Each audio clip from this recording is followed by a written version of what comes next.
the reality of it is that most of these systems are accessible in one way or the other.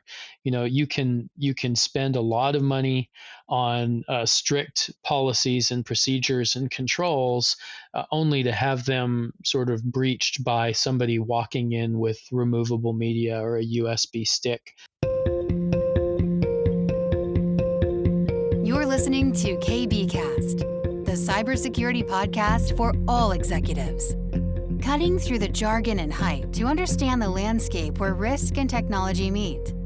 Now, here's your host, Carissa Breen. Welcome, Marty, to the show. I'm really excited to have you here today because there's something that I'd like to hear your thoughts, your opinions on a recent ransomware attack. Now, I know it's been a 1-year anniversary since that attack, but before we get into the specifics of that, we always like to start our podcast off with talking about you and your journey. So please, Marty, walk us through, where did you sort of start your career? And so how did you get into what you're doing now? Yeah, it's a great question. Thank you for having me. So I started my career as an industrial control systems engineer. So I designed, maintained, and installed the computerized systems that run our critical infrastructure for probably about 10 years, and then was recruited by the United States government shortly after 9/11 to start doing cybersecurity in this area. So I worked for a combination of the U.S. Department of Energy and was the longest serving director of what the Department of Homeland Security in the U.S. called the Industrial Control Systems Cyber Emergency Response Team. I left DHS in 2017 and was in a organization that was an international standards development organization, so working on the technical standards for these types of environments, and then joined Tenable in 2019. Wow, that was quite a long title that you sort of referenced before. There's definitely a lot going on in there. I'm really curious though. So you've obviously got quite a large government background. I'm keen to understand what the transition was, like working government to then working more in the private sector. And my second point to that would be, what are some of like the key insights that you can share with our audience today from that experience of the transition? Yeah, absolutely. The transition from private sector to the government and back was relatively easy. Most of my government service was spent interacting or interfacing with my private sector counterparts. So our team was very, very focused on education and awareness with our government and industry partners. So it was the transition was relatively easy for me to make. From a lessons learned perspective, I think the biggest lesson that I learned is that government cannot secure these types of systems on their own. I mean, many of these systems and environments are operated and owned by private sector companies, right? So it really does have to be a true partnership between industry and government. Would you say, I agree, but would you say that they are sort of working in lockstep and in tandem, or do you think there's still room for growth perhaps on that front? I think there's always room for growth. I think different governments around the world are at different sort of stages of maturity, I guess, with regards to the work that's going on in the industrial control system cybersecurity space. And going back to the anniversary of the ransomware incident, I think that incidents such as the Colonial Pipeline incident really underscore the need for that participation and collaboration. No, you're absolutely right. So it's actually interesting. So Pam, who works in your head of PR for Tenable in the APAC region, she reached out to me. It was interesting timing because I was looking to interview someone about critical infrastructure because in Australia a lot of like the legislation that has changed, and I'm really curious to hear your thoughts on the Colonial Pipeline ransomware attack. So if you wouldn't mind, Marty, perhaps people who are unfamiliar, because it did happen in the United States, for the Australian audience, could you sort of just give a high-level summary of like what happened? Yeah, I certainly can. So Colonial Pipeline is about a 5,000-mile long pipeline that transports fuel such as gasoline or diesel fuel up the east coast of the United States. And last year at about this time, they had a ransomware attack within their IT environment that caused them to shut the pipeline down for 6 days. So we saw long lines at the gas station, many stations running out of fuel, sort of panic buying, and it was definitely sort of front page news during that time. Wow, 6 days. So how do people respond to that? Like, it's quite a long time, right? And like, when you're dealing with consumers and you're dealing with like gas stations, like it probably even feels a lot longer than reality of 6 days, right? So how were people? Were they angry? Were they frustrated? Did they understand inherently what was happening? So they had a level of empathy, or not really? I don't live in that particular region, but what I saw from the reporting coming out of the region was that people were definitely concerned about the shortages that were happening, and I think that during and after the event, the interest in why it happened has been a kind of a learning moment for the entire industry in order to understand that these cybersecurity risks and challenges can result in these types of shortages in the critical infrastructure chain. Now, correct me if I'm wrong. From the interview that I saw, they identified the problem, which was didn't have multi-factor authentication. Is that correct? They haven't shared a lot of the details of what went on in specifics, but we are my understanding is that there was an account that was able to be breached that was the initial infection vector. That's right. Yeah, because I was watching it, and then they were sort of going through to say like this is quite a rudimentary control, right? So do you think that that was a bit of maybe alarm bells for people to say, well, like that was an oversight? I guess that these things happen, but because of something that is quite basic and fundamental, very easy way to get in. Do you think that maybe that people had to start going internally and looking at like introspection about their own companies, perhaps? Oh, I certainly think that it caused other organizations to take a hard look at how they were addressing the basics with their cybersecurity fundamentals. So, I feel a little bit badly for companies in Colonial's position that they have so many different systems. They have a very extensive IT system and an IT set of practitioners or security professionals that keep watch on them. But then when you start to look at some of these, what I would call ancillary or adjacent systems, such as the billing environment that ultimately was breached, these systems can easily fall off the radar of the mainstream security organization. And when you overlook some of these systems, of course, if the attackers find them, they use that and leverage that foothold. Yeah, no, you're absolutely right. So the other thing that I saw as well is the interview with the CEO that did with the Senate. Now, I was watching his body language. I'm curious to know what you think. Would you say he was rattled by what happened? Because I mean, like, no CEO goes out and thinks, "Oh, well, yeah, of course we were breached." Like, there's a level of responsibility when you're at that level, as well as potential shame. Like, oh my gosh, can't believe this happened, and there was 6 days of we couldn't get back online. All these types of thoughts. Like, I'm curious to hear from your perspective as a practitioner to maybe go inside what he was sort of going through during that time. I can't recall the specifics of the interview or the testimony that the Colonial Pipeline CEO gave, but I can tell you from experience, being on Capitol Hill myself during testimony by Homeland Security officials, or even the testimony of our own CEO recently in front of the House Homeland Security Committee, that the lawmakers are asking very tough questions often, right? So it can be a stressful type of interview, and of course, I think that they're always looking to put their best foot forward. So, since it's a year on, would you say, I mean, in your experience, that companies have learnt the importance of securing critical infrastructure? Now, I mean, it's unfortunate that things like this have to happen to perhaps draw attention to, oh, okay, well, I better start looking at my own company. What are your thoughts on that? Yeah, I think that events like this certainly do help educate other companies that may not have paid quite as much attention to the cybersecurity, especially within these operational technology, or critical infrastructure systems. Um, Ultimately, each company is making their investment decisions based upon their own risk appetite. So some companies, take a very serious and hard look at the cybersecurity, and they don't, they don't allow any risk to remain. And other companies, I think, get the impression that, oh, this won't happen to me.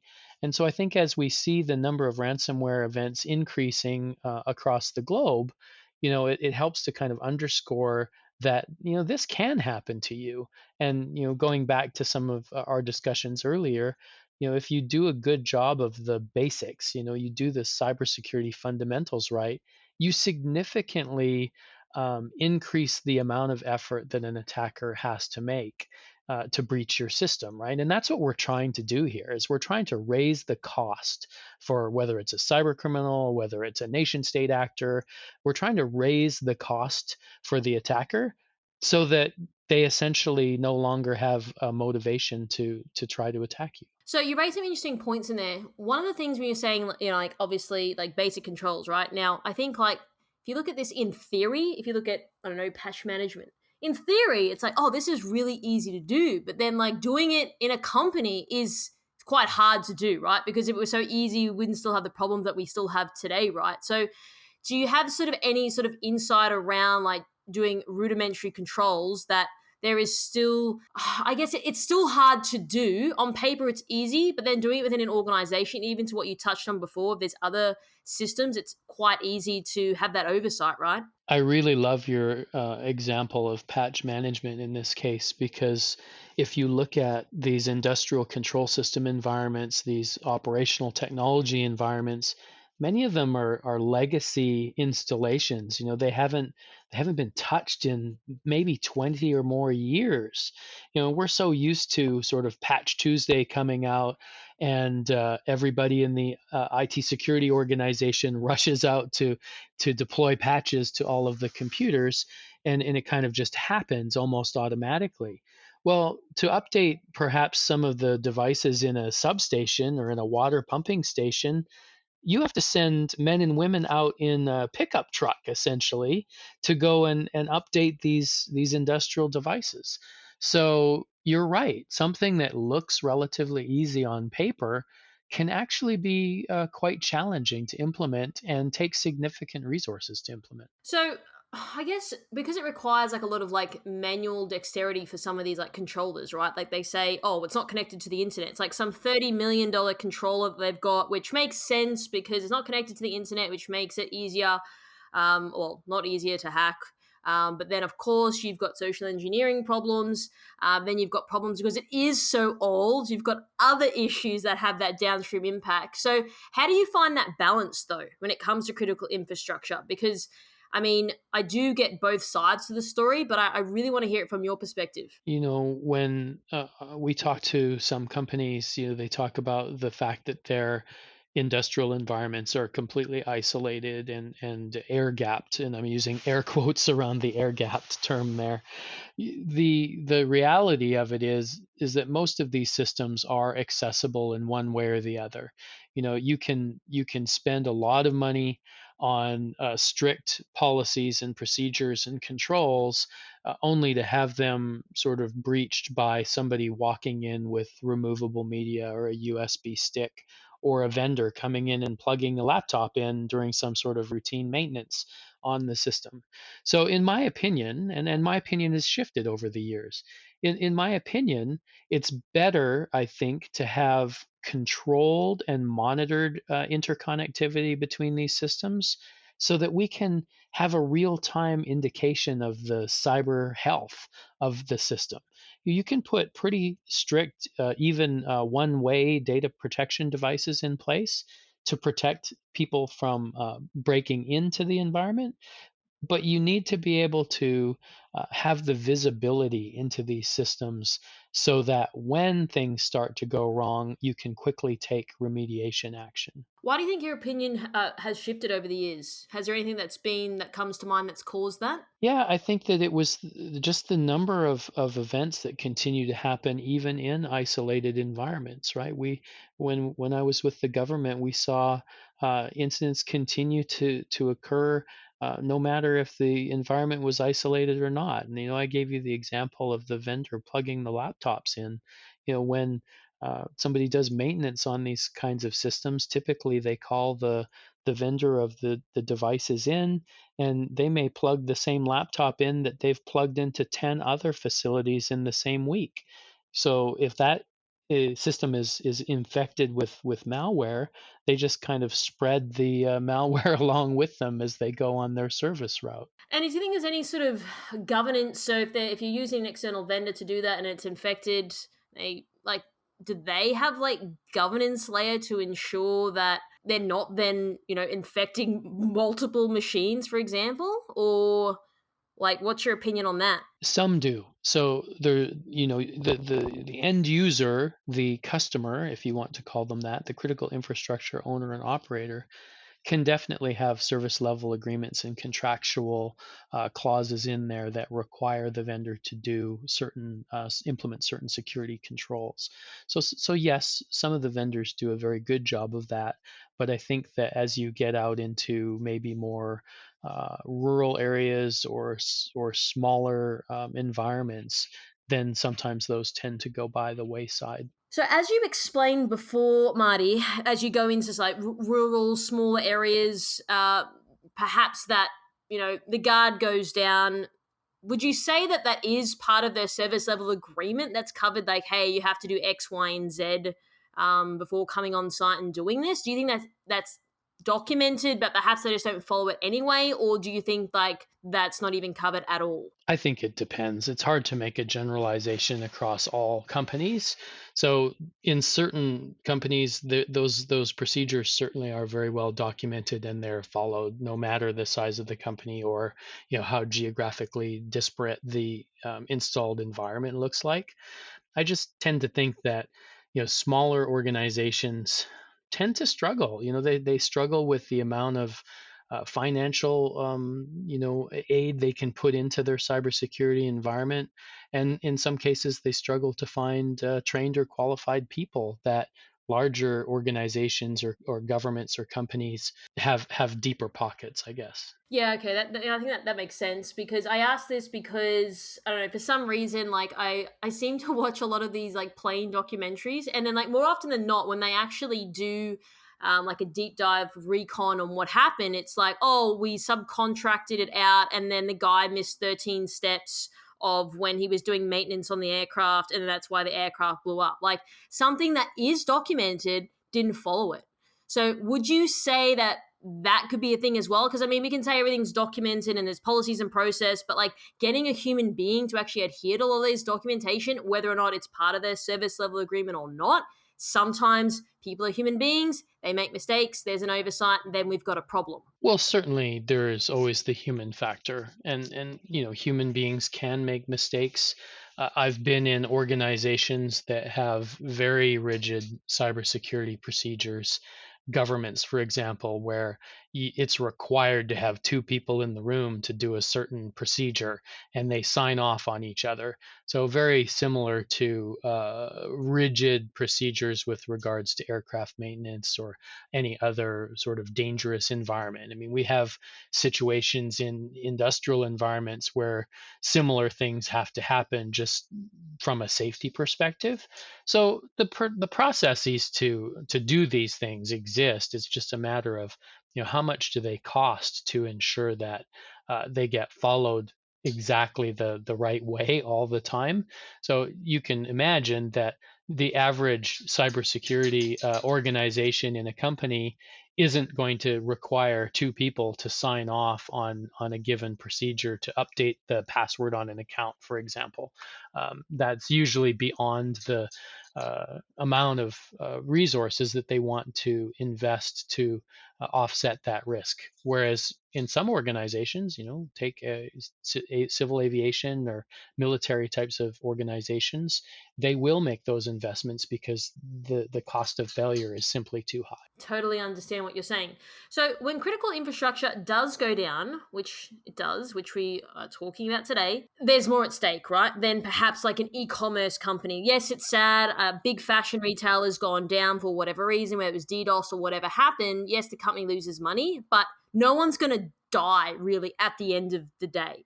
So I'm curious to know, would you say that companies are like fully equipped in combating against these types of attacks? Because when you are dealing with like people's lives, or gas station can't be like utilized, there's a lot more on the line than, oh, I can't order my favorite shoes online. Yeah, for sure, critical infrastructure operations are by definition critical, right? So they're critical to society. And we go through great lengths from an engineering perspective to make sure that they can operate in a safe and reliable manner. So if you go back to the colonial example that we've been using, they proactively made the decision to shut that pipeline down because they believed they were in a situation where they had the loss of information or loss of view into the system, and they were concerned about the safety of the pipeline. So they proactively shut it down out of an abundance of caution, which I applaud. I think they made the right decision. Um, so I want to reiterate that the infrastructure itself is fairly safe and resilient. I mean, that's the reason we haven't seen a plethora of these types of incidents that have spread wildly or caused significant outages. Now, that being said, these industries have undergone a tremendous amount of digital transformation, right? They're modernizing these environments. They're becoming more dependent on these cyber security or the cyber enabled devices, right? The industrial control system devices and things like that. So they need to make the investments in the basic cybersecurity fundamentals in order to ensure that those systems do stay available and are reliable for the citizens and the societies that they support. You raise a good point around, obviously, when stuff like this happens, you need to make the call around like shutting it down.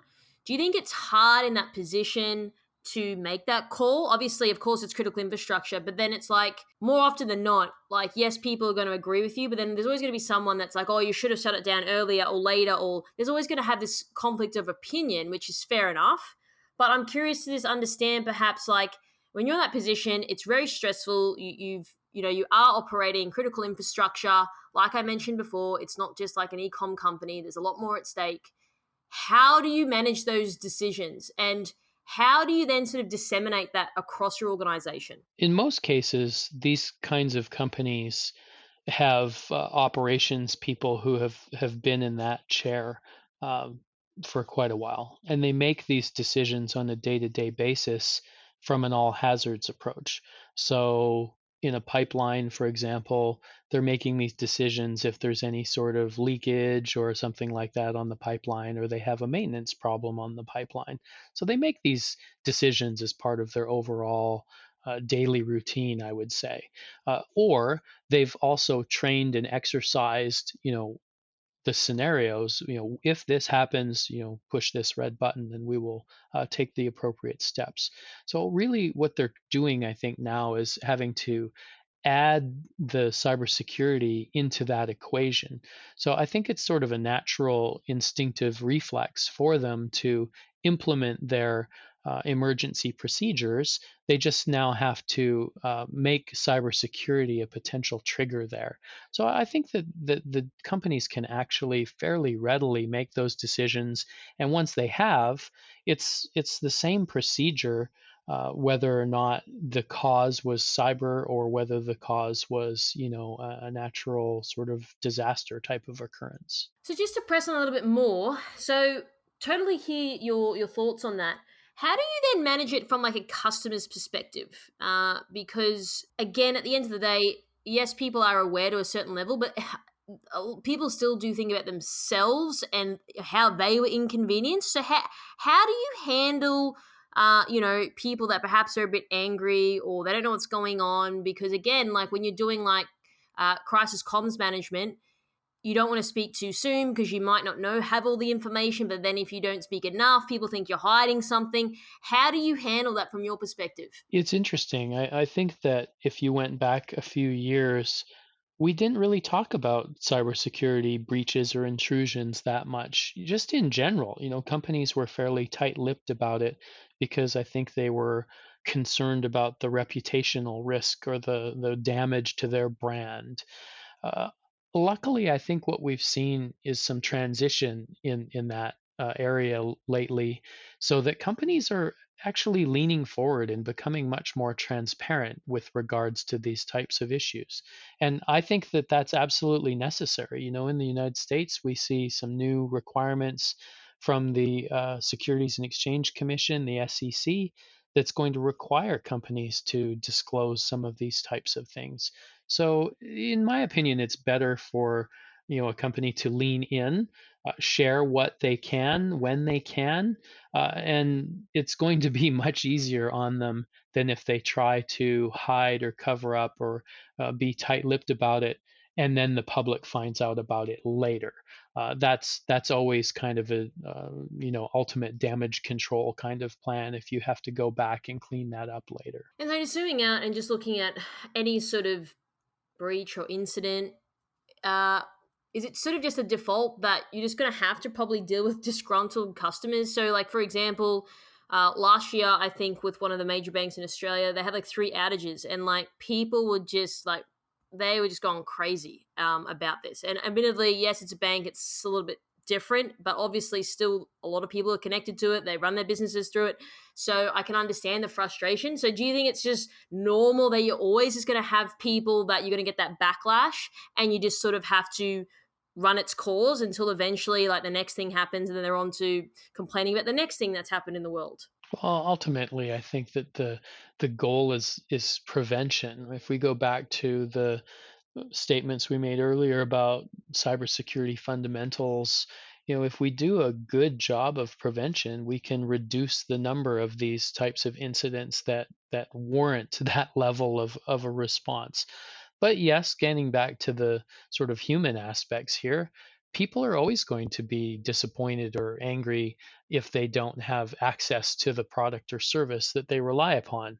And the more critical that the service is, critical infrastructure, if it's electricity or water or what I call one of the lifeline sectors like that, people's health or their lives can be at risk. So these companies do go to great lengths to make sure that their products and services are reliable. But ultimately, yes, if they have an outage, they're going to have to deal with, not only pressure from the government, not only pressure from their shareholders or owners, but they're going to have to deal with pressure from their customers as well. So, on that note, what steps do the government need to sort of implement to enhance the cyber preparedness of Australia's critical infrastructure? We've sort of done like a 360 now. So, obviously, want to move towards the future and what things do look like because it's not all bad stuff in here. I'm just sort of more so giving an overall view on the customer inside an organization, the government perspective. So, yeah,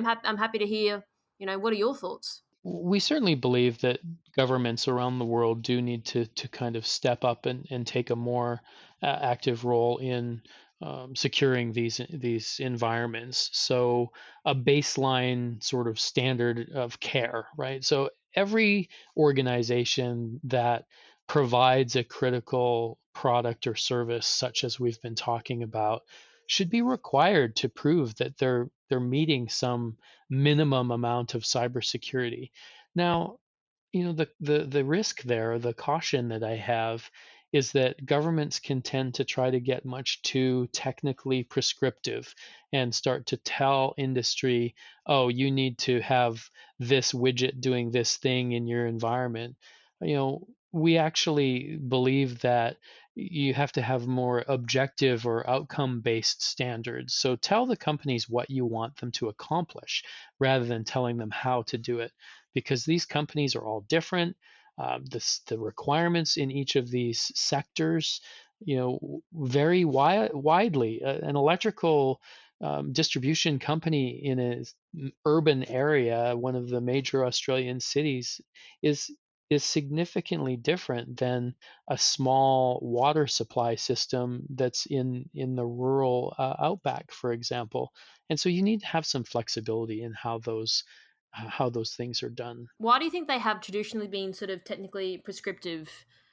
Is that just by default? It was just easier. I do exactly hear what you're saying. Everyone's different. It should be outcomes based. So I'm curious to know, like, why wasn't it sort of pitched in terms of it should be outcomes based from the get go? I think if you look at it, it's easier to do the technical control that is easier to measure. We go in and we say, well, have you installed antivirus? Yes or no.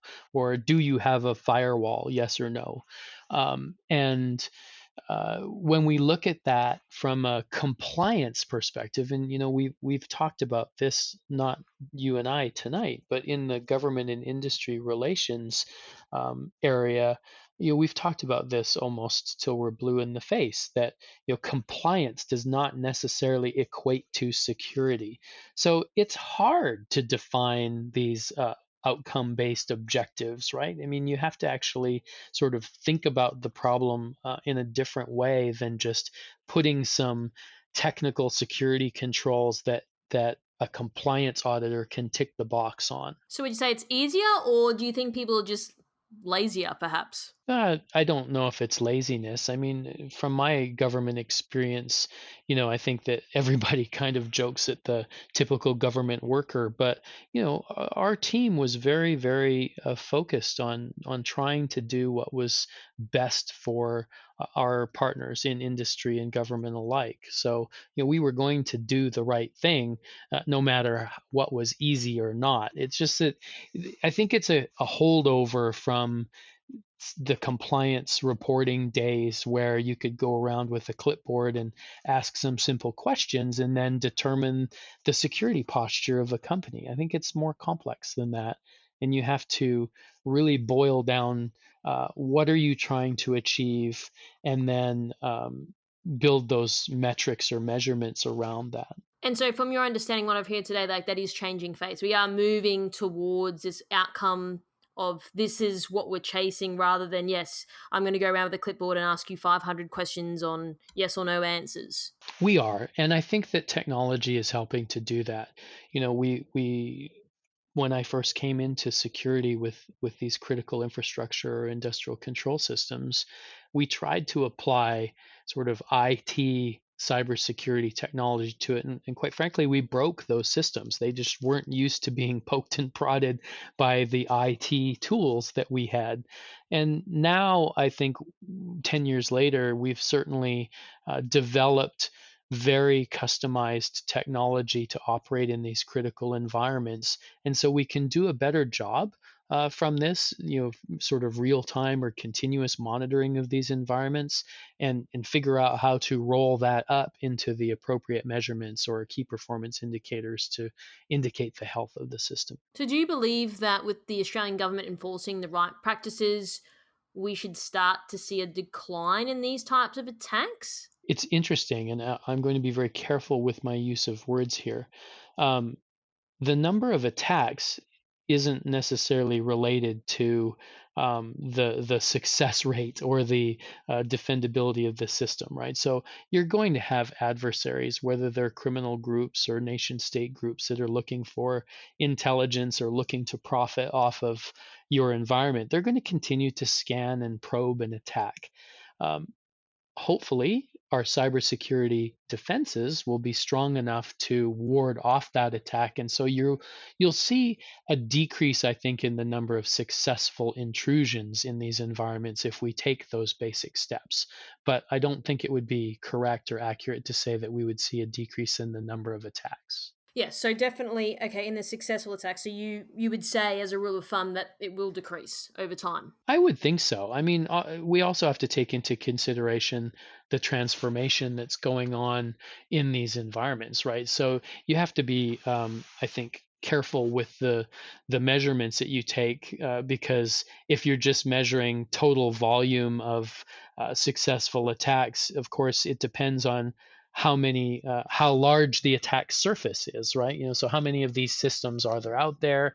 So if you're looking at it from a percentage basis or a ratio basis, I do believe that defenders uh, ultimately have the upper hand. They should know their environments better than any attacker ever can. And if they take the right steps to harden those environments, have the right response plans in place, and have the right personnel that are on guard, sort of, maintaining those environments at that level of readiness, we should be able to accomplish that. I guess it just goes back to my point originally. Like on paper, yes, in theory, you're 100% right, but then like in reality, or it's a lot harder to do that because I mean, you can go to a company and ask them X questions, and they're like, "Oh, I don't know that answer, or I'm not sure, or I don't actually know where X, Y, and Z is. I don't know what I've got." So, do you think that perhaps it's just going to be a maturation of the industry? Because yes, you are right. We'd like to hope that our defenders do know, but sometimes there are blind spots. I liken it to what happened in the safety area over the last 40 or 50 years. There were significant safety issues and events in chemical processing plants or around electrical safety, for example. And we saw governments and industry work together to develop, very specific safety requirements. So in the United States, we have OSHA, the Occupational Safety and Health Administration, and they have very rigid requirements for safety programs and how you have to report safety incidents, etc. And that's required a culture shift, right? You don't even dare to walk into one of these types of industrial or manufacturing environments without the proper personal protective equipment, like your hard hat or your steel-toed boots, because somebody's going to ask you about it, and it'll be anybody. It'll be the individual at the front gate. It may be somebody behind a desk, or it may be somebody out in the field. But if they see you without the right helmet on, they're going to call you out and ask you, where's your helmet? I think we just need to have a cultural shift in the security world, that everybody feels empowered to question how we're doing things. Everybody feels empowered to say, oh, this might be a security type of issue. We should think about how we're implementing that. And I think if we get to that level of sort of cultural acceptance, we can certainly get there. And just lastly on that note around cultural acceptance, I mean, depends on who you ask and who you speak to. People have very differences of opinions. Do you think that things have become easier, like culturally? But then I've also seen, like, for example, when there's like a massive breach, I've just seen people like trolling people online, and like we should be trying to have empathy and actually help them and assist them rather than saying, oh, well, they didn't do the thing and they should have done it this way when they actually weren't there, and they can read everything to the nth degree on the internet, but they really weren't there during the incident. So I'm just curious to know, like, which way are we going? Like, perhaps. It's difficult. It's a challenging conversation. As you say, sort of the information or disinformation that can spread very, very quickly throughout social media can pit us against each other, right? So there certainly will always be folks that will argue any point or any perspective that is put out there. And, I think that we just have to stand firm and have a very clear cut communications plan. So if you're an organization or a company, you should have training and exercises around drills around this. If we had a cybersecurity incident and this and this happened, how are we going to communicate that to the public? Who do we have to report that to within the government? Where are our disaster recovery facilities? It's something as simple as, do you have a hard copy on paper in the control room of the phone numbers of the executives and the the press, the media relations people, the shareholder people, all of the people that you need to make telephone calls to. Because if you suffer a ransomware event and your computers are all locked up and encrypted, and you can't access the company phone directory, you're going to have some problems, right? So you have to really think through and go back to those basics, as far as you have to have that red binder that you can pull off the shelf, and it has to be updated and kept up to date, and it has to be tested. And so companies should have these types of disaster recovery or business continuity plans and exercises, and test them regularly. I guess it just goes back to an overall theme of the amount of people that I've spoken to that work with companies. They're just like, you'd think so in theory. They don't have that. They don't have anything. Or it's like, oh, we updated, a disaster recovery plan like in 1984, and those people don't work here and they haven't worked here for 30 years. So I guess it's we want to be able to do that, but I guess there needs to be the culture of actually practicing this. Now, I can say this because I used to work in a very large Australian shopping center, and we had to do this toolbox. So if this incident happened, how would we respond to that? We used to do that every week. There was security manager would come in, and he would actually walk through different scenarios and how we'd respond to that. I'm really strapped to find companies that I previously worked in that did that at all or as regularly. So I like to hope that that's the right intention, but perhaps there definitely needs to be some level of improvement. There does have to be some level of improvement. It's a goal or an objective that companies should have these things. And I've been involved with incident response activities in companies that had very well practiced plans. Some of these critical infrastructure companies, for example, in the natural disaster area, we have hurricanes hit certain portions of the United States. Of course, you have tropical storms and the like that hit Australia as well. And they're very well practiced on how to respond to those types of events. And they can leverage those same processes and procedures for cyber events, right? So, we have the sort of institutional knowledge and capability to do these. We just have to pivot those capabilities and consider them in cybersecurity incidents. Well, that's all we have time for today. So really appreciate you coming on the show, Marty, and sharing your knowledge and your insight and your wisdom. And I think also, you just gave a very practical viewpoint about what's happening out there, and perhaps some food for thought for people to learn from, this episode today to start implementing with their team. So really appreciate you coming on the show today. No problem. It was a great pleasure for me. So thank you very much. Thanks for tuning in. We hope that you found today's episode useful and you took away a few key points. Don't forget to subscribe to our podcast to get our latest episodes. If you'd like to find out how KBI can help grow your cyber business, then please head over to kbi.digital. This podcast was brought to you by kbi.media, the voice of cyber.